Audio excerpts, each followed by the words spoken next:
পৃথিবী তো মনে রাখে না রে আব্বা, আমার দাদার বাপের নাম কি আমি জানি না, আপনারাও জানেন না, আপনারা অনেকেই জানেন না আমার দাদার দাদার নাম কি। শতকরা 99 জন না 99.5 জনই বলতে পারবে না। তাহলে আমার দাদার দাদা আজ থেকে 1500 বছর আগের না, কথা বলে না কেন?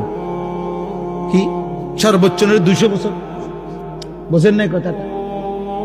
আপনি আমার দাদার দাদা ধরেন, তাহলে দাদা, হ্যাঁ দাদার বাপ, দাদা, আমার আব্বা, 4 জন, আমার আগে 4 জন, তাহলে আমার আগে 4 জন, আপনি 60 করে ধরেন,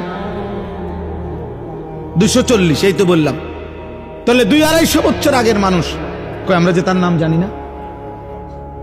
স্বার্থপর এই দুনিয়া মনে রাখে না, স্বার্থপর এই দুনিয়া মনে রাখে না,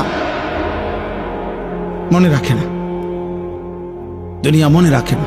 20 বছর পরে, আমি প্রায় দিন বলি, 20 বছর পরে কবর থেকে আপনি আইসা আপনার ঘরে ঢুকলে আপনার ঘরের একটা ফার্নিচারও, একটা সামানও আপনি খুঁজে পাবেন না, যেগুলো আমনে থাকতে জোয়ায় দিয়েছেন। আল্লাহ বলেন, বান্দা সেদিনটা বড় কঠিন হবে, সেদিন হাসরের দিন বড় কঠিন হবে নাফরমানের জন্য।